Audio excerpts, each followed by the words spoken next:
They fired me in front of 300 people to make a point about cutting dead weight. The new chief executive smiled as security walked me out. What he did not know was that my fingerprint was the only thing keeping the federal government from shutting down his trading floor. 30 seconds later, I was in the elevator. 2 hours later, he was bleeding $100,000 an hour. By tomorrow morning, he would be in handcuffs. Hello and welcome back to Boss Revenge Stories. Thank you so sincerely for your continued support of our channel. Unfortunately, YouTube has recently disabled our monetization, leaving us without the budget to keep operating normally. If you enjoy today's story, please consider supporting us by joining our Patreon to hear even more incredible, longer, and highly detailed exclusive true stories with multiple emotional voice actors that we cannot publish on YouTube. You can easily join by scanning the QR code on your screen right now or by clicking the Patreon link in the description or the pinned comment of this video. Let us dive right into today's story, where you will meet our protagonist, Maya Jackson. The air inside the grand ballroom of the NovaScript Financial Data Headquarters in downtown Chicago was always precisely climate-controlled. Yet on that Tuesday morning, it felt thick enough to choke on. 300 employees were crammed into rows of uncomfortable folding chairs for the quarterly all-hands town hall meeting. The fluorescent lights overhead buzzed with a sterile, unforgiving hum, casting a sickly pallor over the faces of the engineers, analysts, and middle managers who had spent the last 2 hours listening to a glorified sales pitch. At 34 years old, I was the lead data architecture engineer for the entire firm. I knew the servers, the code, and the intricate webbing of high-frequency trading algorithms better than I knew the back of my own hand. But technical expertise meant absolutely nothing to the man currently strutting across the elevated stage. Sterling Vance was our newly appointed Chief Executive Officer. He was a man who possessed the kind of aggressive, hollow charisma bred exclusively in elite marketing departments and overpriced country clubs.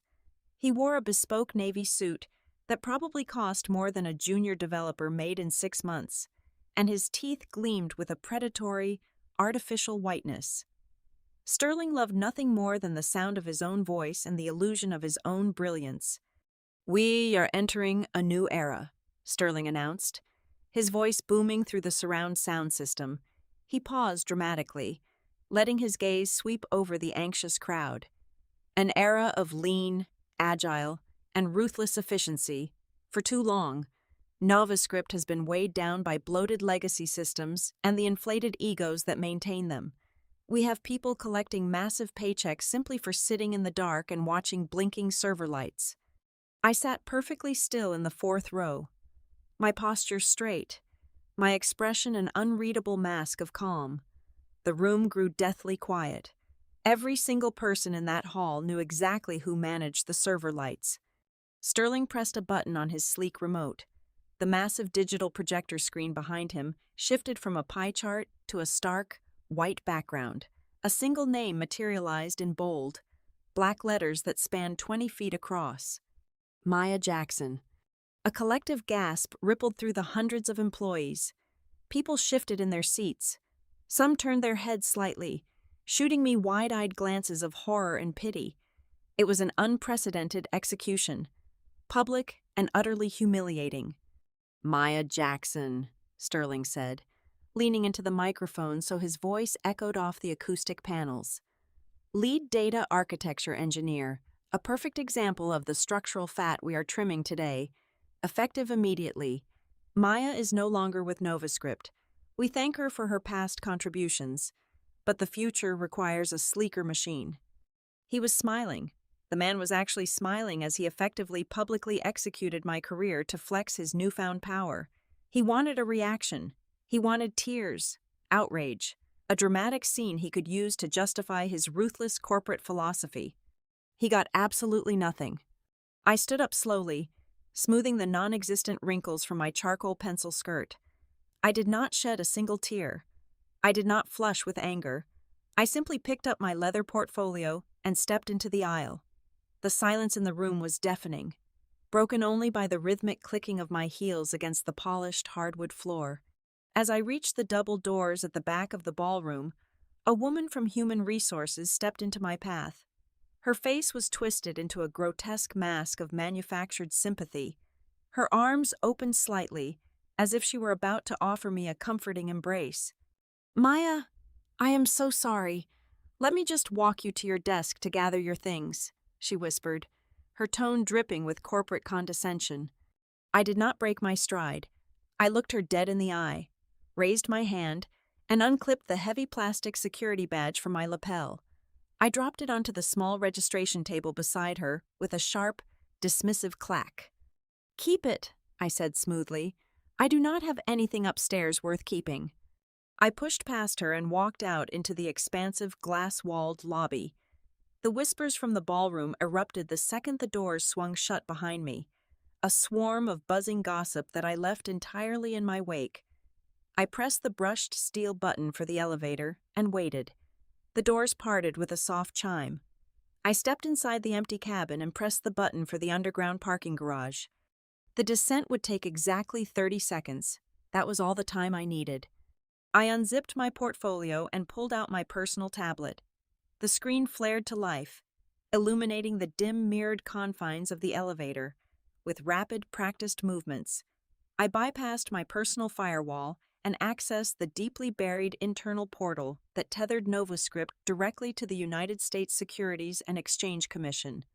I was not just a senior engineer, I was the legally designated secure encryption key holder for the firm. My biometric signature was the solitary digital lock keeping the federal government from shutting down our entire trading floor. The SEC mandates that high-frequency financial platforms must have a verified human custodian overseeing the flow of billions of dollars. If that custodian is removed, the system must freeze to prevent catastrophic data breaches and unauthorized market manipulation. Sterling Vance, the marketing genius, had not bothered to read the compliance bylaws. He only saw a high salary he wanted to cut. I navigated to the emergency compliance dashboard. My fingers flew across the virtual keyboard, typing in the heavily encrypted master sequence. I navigated to my own personnel file and accessed the custodian status menu. I calmly initiated the protocol labeled Voided Supervisory Authorization. A harsh red warning prompt materialized, filling the center of the tablet screen. The text was clear and absolute. It warned that confirming my termination and removing my status as the secure encryption key holder would automatically sever all trading application programming interfaces. It stated unequivocally that doing so would immediately halt the flow of all financial data to prevent security compromises. I stared at the warning for a fraction of a second. A genuine, freezing smile finally tugged at the corners of my mouth. I pressed confirm. The tablet screen flashed green, verifying that the mandate had been executed. The connection to the servers was instantly severed. I powered down the device, slipped it back into my portfolio, and zipped it shut, just as the elevator jolted to a halt. The doors slid open to the quiet, concrete expanse of the parking garage. I stepped out, breathing in the scent of exhaust and damp cement, feeling lighter than I had in years. I walked toward my car, leaving the NovaScript building behind, knowing that a massive, invisible storm was already tearing through the servers above my head. The evening air in downtown Chicago carried a crisp, liberating chill. I bypassed the subway and hailed a private car, directing the driver to an exclusive, wood-paneled steakhouse overlooking the river. For the first time in nearly a decade, my phone was not vibrating violently against my hip with urgent server alerts or frantic demands from upper management.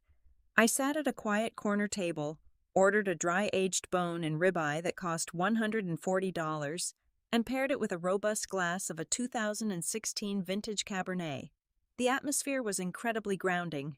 Waiters moved silently across the plush carpets, and the low, sophisticated hum of wealthy patrons discussing weekend golf trips entirely replaced the chaotic shrieking of the trading floor.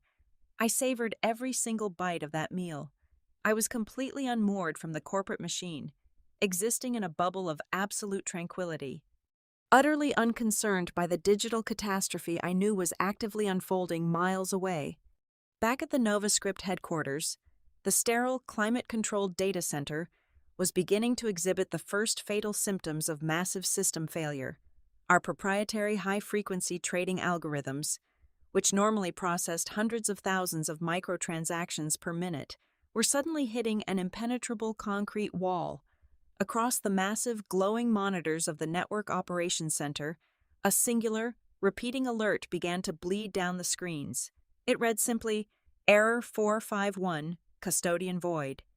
The junior system administrators on the night shift were a profoundly arrogant group of young men who believed they were untouchable coding gods. They looked at the error logs and scoffed. They assumed it was a trivial synchronization hiccup, a minor glitch in the legacy systems they constantly complained about, because they had never bothered to read the deeply buried federal compliance documentation. They completely ignored the true nature of the warning. Convinced of their own superiority, the shift supervisor made a spectacularly foolish decision. He authorized a rolling, brute force restart of the 3 main central server clusters. That reckless command was the exact trigger the security architecture had been waiting for. In the strictly regulated world of financial data, you cannot simply unplug and reboot a system that manages institutional wealth without the active, verified biometric presence of the secure encryption keyholder. The millisecond the servers powered down and attempted to boot back up, the automated compliance sentinels scanned for my digital heartbeat. Finding nothing but empty space, the system reacted with violent, defensive precision.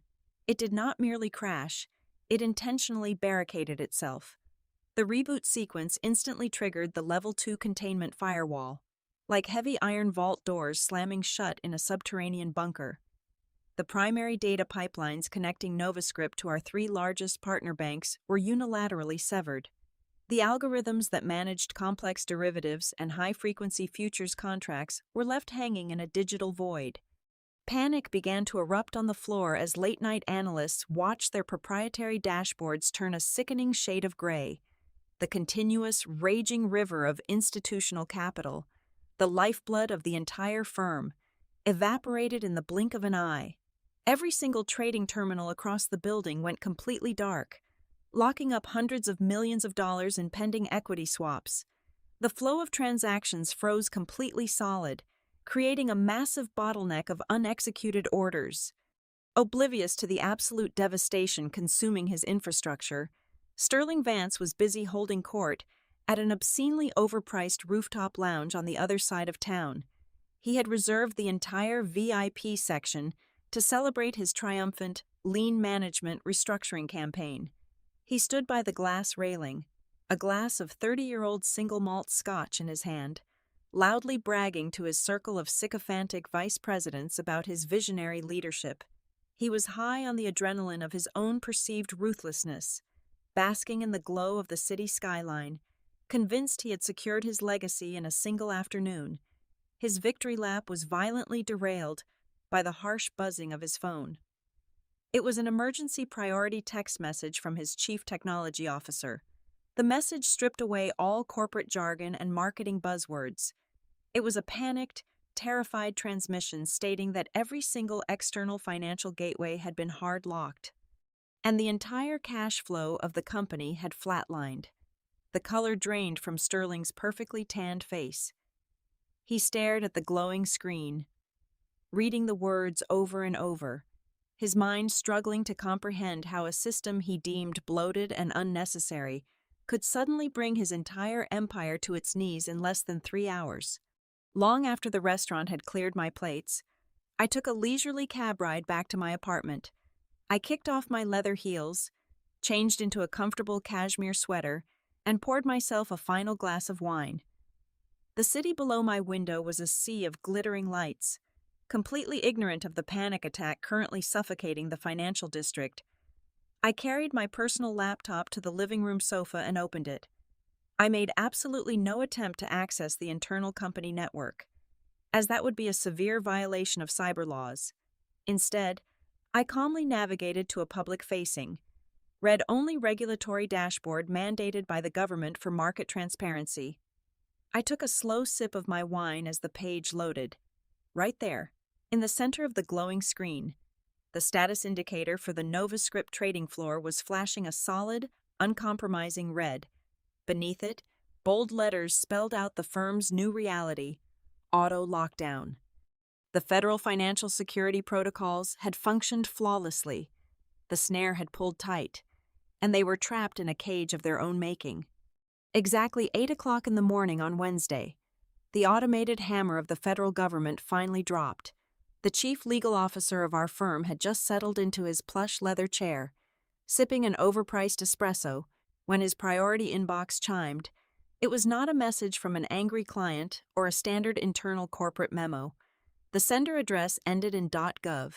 It was an automated compliance mandate dispatched directly from the servers of the Securities and Exchange Commission, and it was flagged with the highest possible severity rating.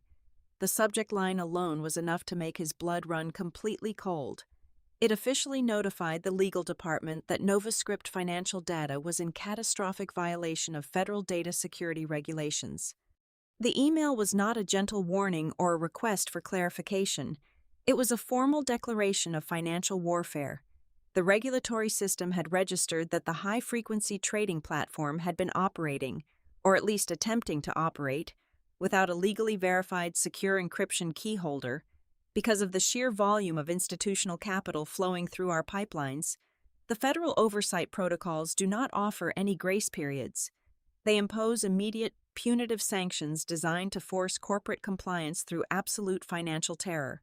The penalty clause had been activated the very second my biometric profile was scrubbed from the Active Directory. The fine was set at an uncompromising $100,000 for every single hour the system remained active but out of compliance. Panic erupted immediately in the legal wing. Paralegals and junior associates were screaming across the hallway, tearing through digital archives and physical compliance binders that had gathered dust for years. The chief legal officer, his hands shaking violently, finally pulled up the master federal agreement. The color completely washed out of his face as his eyes scanned the heavily bolded legal jargon. He finally realized the fatal magnitude of the error. I was not merely a senior information technology engineer who could be casually replaced by a cheaper recent college graduate. My signature, my physical fingerprints, and my deeply vetted security clearance constituted the solitary legal guarantee that permitted our servers to connect to the Wall Street backbone. Sterling Vance had not just fired an employee to save some money, he had effectively decapitated the entire legal infrastructure of the trading floor. By 9:30 in the morning, an emergency war council had been convened in the glass-walled executive boardroom. The air was thick with the stench of fear and nervous sweat. Sterling Vance was pacing the length of the room like a trapped animal, his bespoke suit jacket thrown haphazardly over a chair, his pristine, confident image completely shattered. The chief legal officer slammed a thick stack of printed regulations onto the mahogany table. "We are bleeding cash. Sterling," the legal officer shouted, his voice cracking with sheer desperation. She was the key. She was the only authorized signatory for the trading algorithms. Without her on the payroll, the government considers our entire network an untrusted rogue entity. Do you have any idea what you have done to us?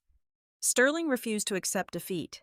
His massive ego simply could not process the fact that he had been entirely outmaneuvered by a woman he considered nothing more than structural fat.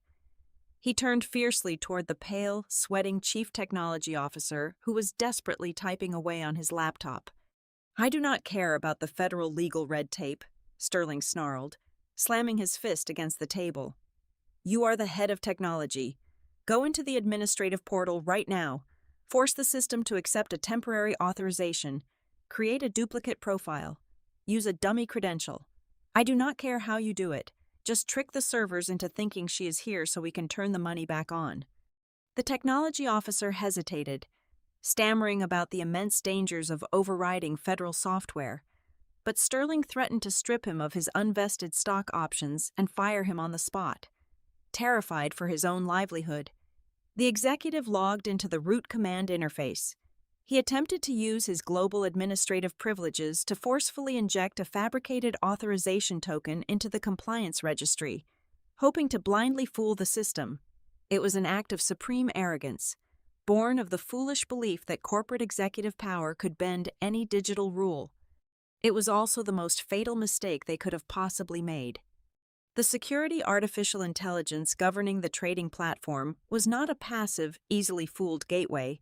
It was an aggressive, self-preserving defense mechanism engineered by me to detect exactly this kind of brute force manipulation. The very millisecond the fake digital token brushed against the verification wall, the system reacted with terrifying speed. It did not just politely reject the login attempt, it instantly classified the desperate override as a hostile, malicious internal cyber attack. Deafening digital alarms that had never been triggered in the history of the company began to scream across the monitors of the Network Operations Center. The artificial intelligence automatically severed all remaining internal administrative access to prevent any further tampering. In a fraction of a second, it compiled a comprehensive forensic snapshot of the intrusion attempt. It gathered the Internet Protocol addresses, the login credentials of the technology officer, and the exact keystrokes used to try and bypass the federal mandate. It packaged all of this irrefutable digital evidence into an encrypted archive and shot it directly to the cybersecurity division of the government as a verified red alert. The executives in the boardroom were completely locked out.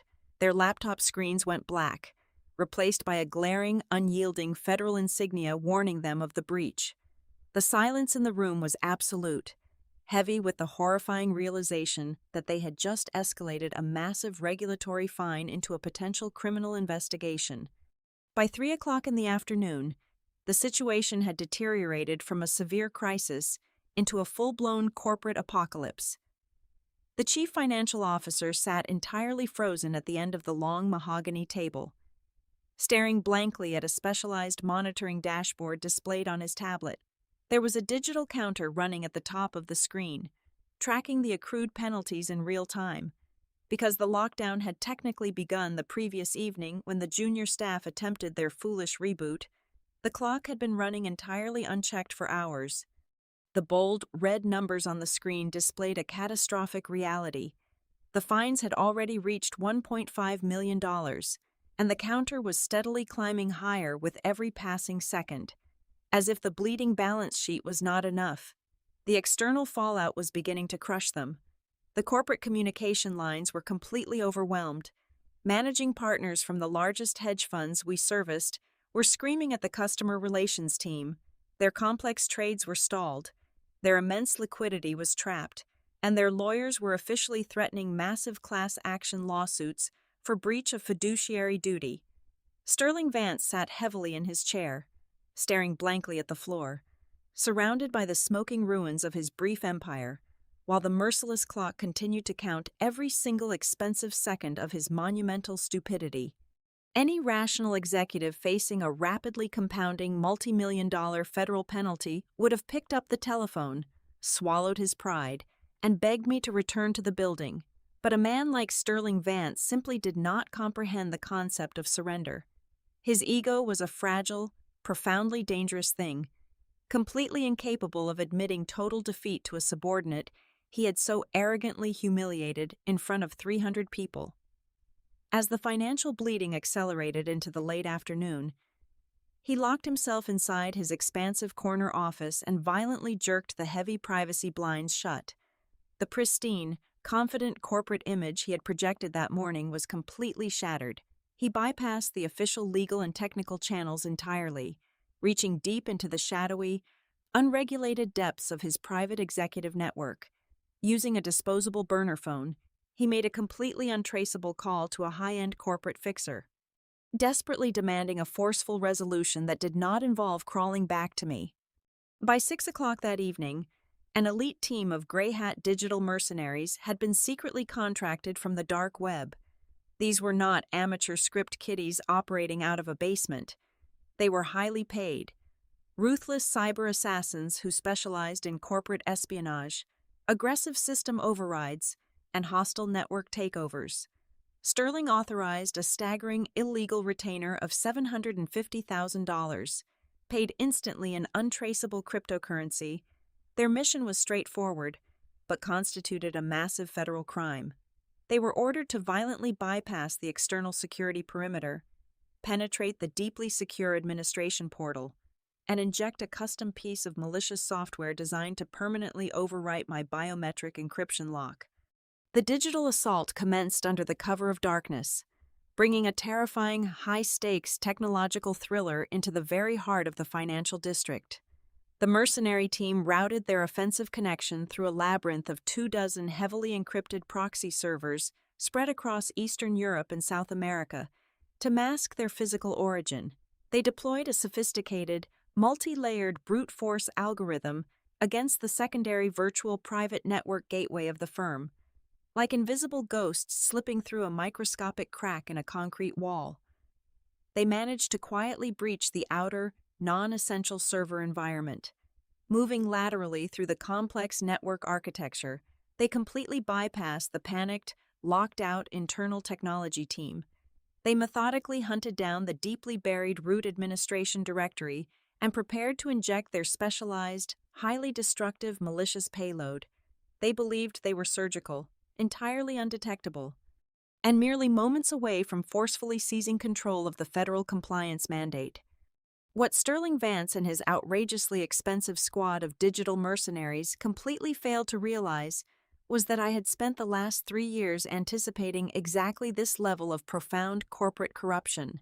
I knew the fragile, inherently greedy nature of the men who ran Wall Street. I always knew, with absolute certainty, that if they were ever backed into a corner and faced with the consequences of their own arrogance, they would inevitably resort to illegal sabotage rather than accept accountability. That is precisely why, 36 months prior, during a massive company-wide system overhaul, I had quietly woven a highly classified, completely invisible architecture into the absolute deepest layers of the core source code. It was a digital honeypot, a flawlessly designed, counterfeit administrative portal that mirrored the real environment perfectly.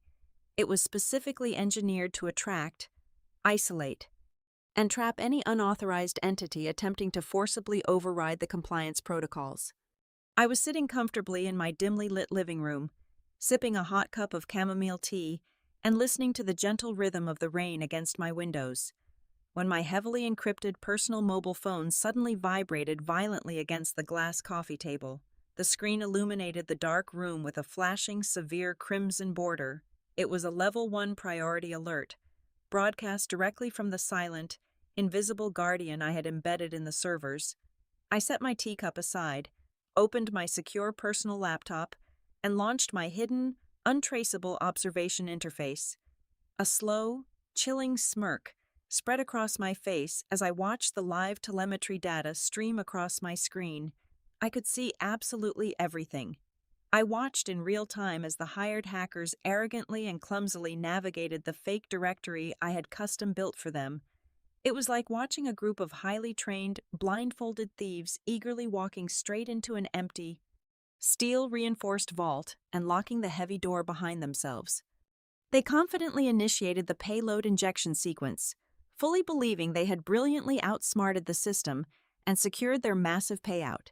The very millisecond their malicious code touched the counterfeit portal, my honeypot violently snapped shut. The trap did not simply block their unauthorized access, it completely consumed them. The system instantly executed an automated, wildly aggressive countermeasure protocol. It dynamically reversed the connection, piercing straight through their sophisticated proxy servers like a hot knife through butter, and cleanly harvested the real, unmasked Internet protocol addresses of the mercenary team. At the exact same moment, the architecture slammed down an impenetrable digital bulkhead over the entire internal corporate network. It permanently and irrevocably revoked every single access privilege held by the board of directors. Sterling Vance and his loyal executives were instantly stripped of all digital authority. They were reduced to helpless ghosts inside their own company, completely locked out of every single email account, financial database, and communication server. Their screens flashed red, permanently denying them entry to the empire they thought they controlled. The final phase of my protocol was the most devastating and absolute. The artificial intelligence gathered the massive, undeniable pile of forensic evidence. It meticulously packaged the hackers' unmasked physical locations, the exact malicious code they had attempted to inject, and the internal access logs, proving beyond a shadow of a doubt that the override command had originated directly from Sterling Vance's secure executive terminal. It sealed this irrefutable proof of federal sabotage into an encrypted, tamper-proof digital archive. Without hesitation, the system transmitted this damning package via a secured, direct pipeline straight to the Cybercrime Division of the Federal Bureau of Investigation. The arrogant leadership of NovaScript was no longer just bleeding millions of dollars in civil regulatory fines. By actively and knowingly attempting to hack a federally mandated financial security perimeter, they had recklessly crossed the terrifying threshold into severe criminal felony territory. They were no longer merely incompetent corporate executives trying to save face. They were now active targets of a massive federal criminal probe. Standing completely defenseless on the edge of utter annihilation, with absolutely no way to stop the storm they had brought upon themselves. By Thursday morning, the compounding federal penalty clock had relentlessly ticked past the devastating milestone of $4 million. The sheer financial weight of that number was enough to entirely decimate the projected quarterly earnings of the firm, and the reality of their self-inflicted destruction was finally setting in. My personal mobile phone, which had remained a beacon of absolute silence during my peaceful steak dinner 2 nights prior, was now a vibrating, relentless beacon of corporate desperation.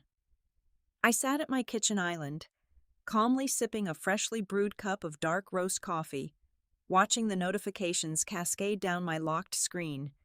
There were exactly 42 missed calls and 17 frantic text messages.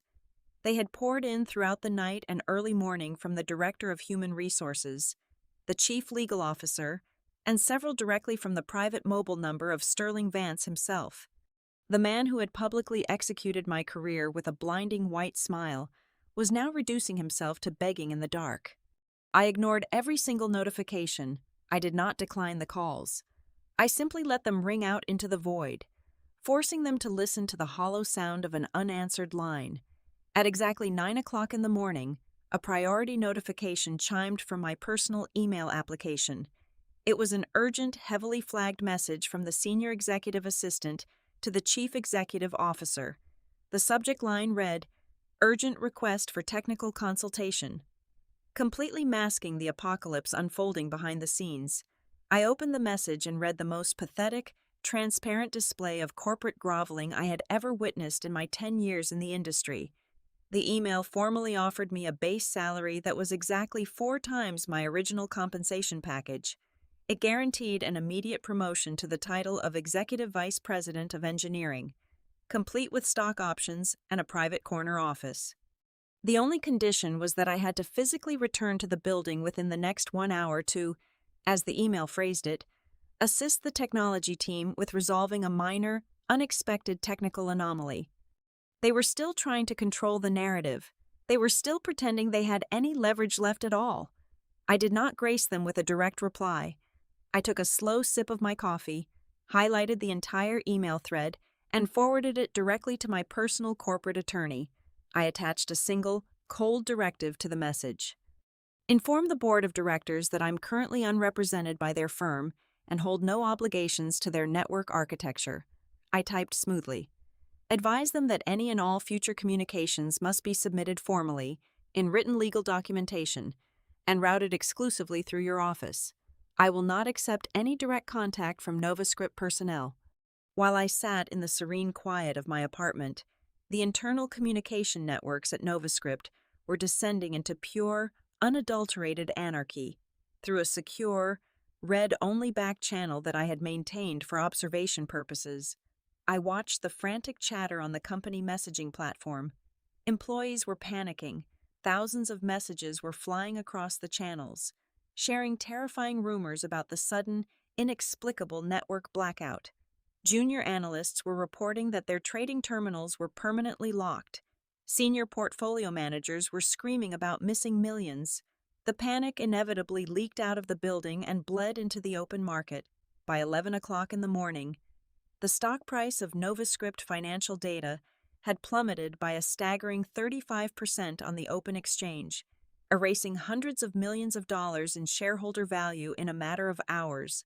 Shortly after noon, my mobile phone rang again. It was my attorney. When I answered, his voice carried a tone of distinct, professional amusement.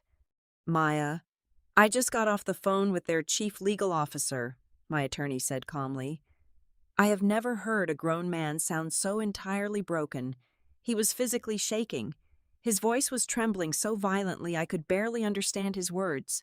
He was practically sobbing into the receiver. "What did he say?" I asked, my voice completely devoid of emotion. "He fully admitted everything," my lawyer replied. "He confessed that they are locked out of their own systems. But more importantly, he admitted that they attempted an unauthorized override last night.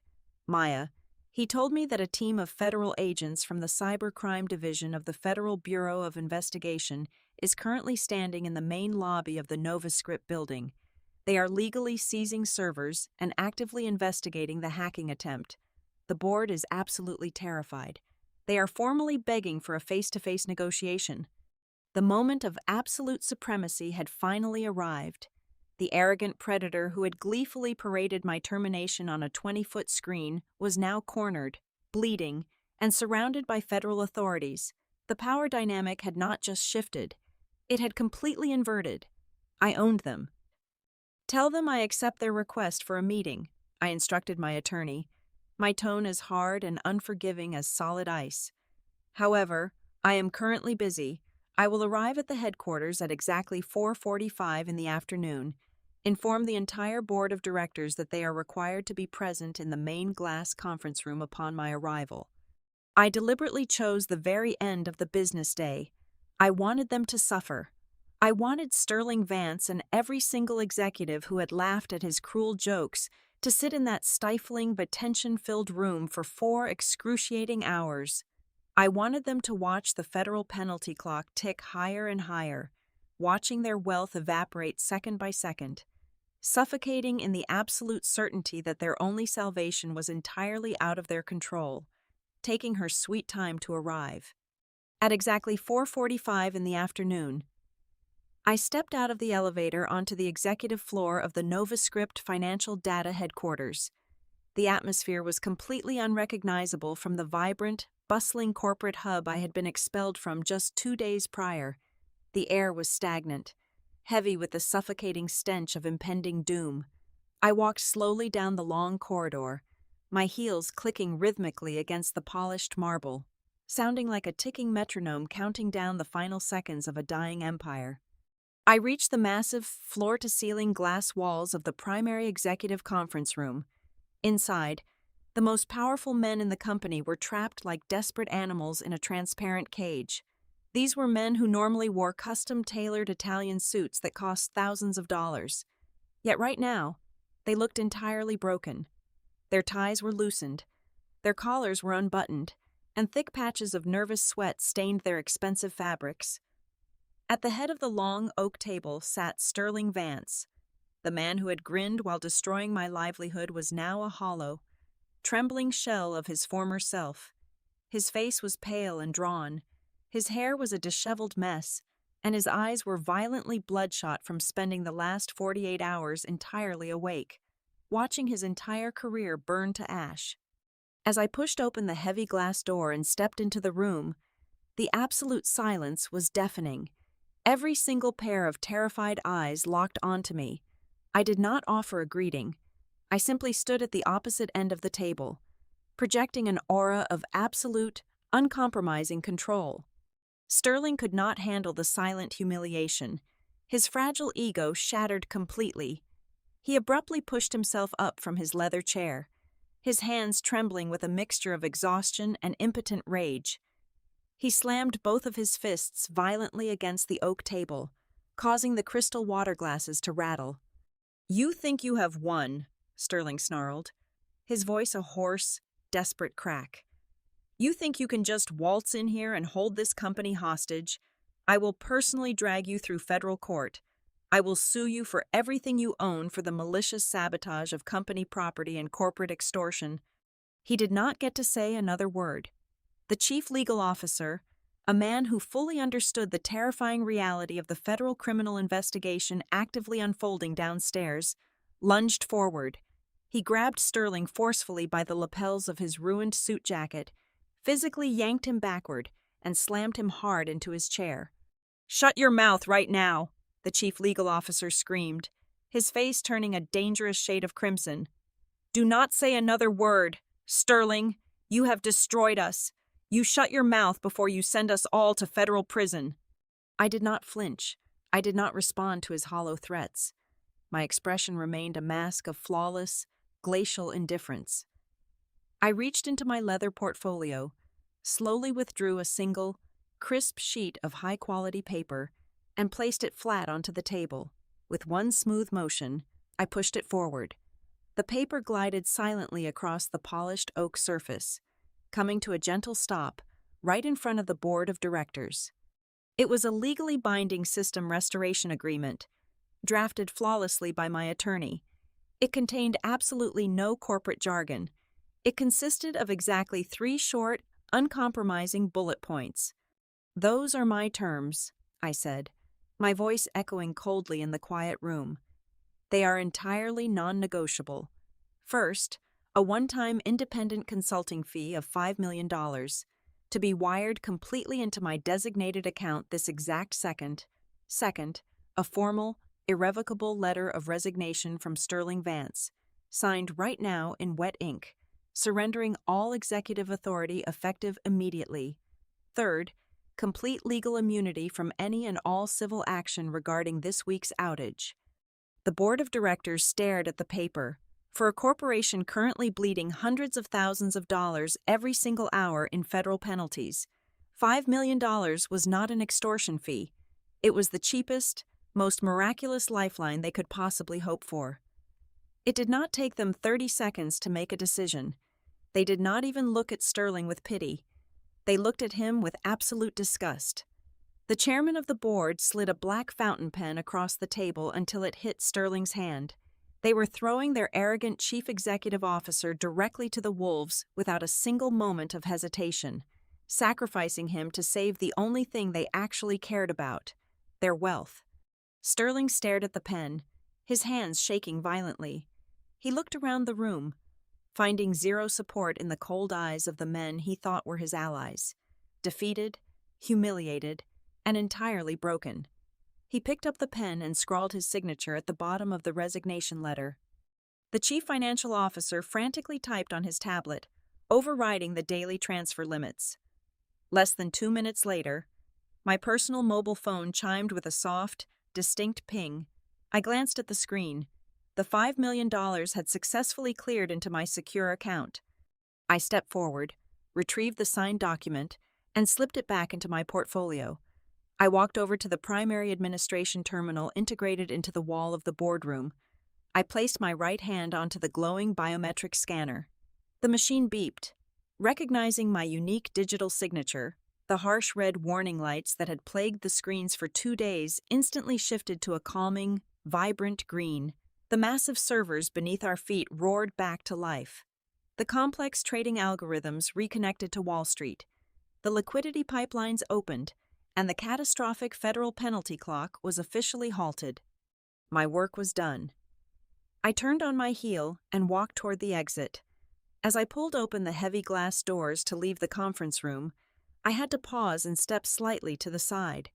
A team of 4 grim-faced federal agents from the Federal Bureau of Investigation, wearing dark windbreakers with the agency letters printed boldly in yellow, stormed past me into the room. "Sterling Vance," the lead agent announced, his voice booming with absolute authority as he unclipped a pair of heavy steel handcuffs from his belt. "You are under arrest for the deliberate direction of an unauthorized cyber intrusion against a federally protected financial network. Stand up and put your hands behind your back." I did not stay to watch him cry.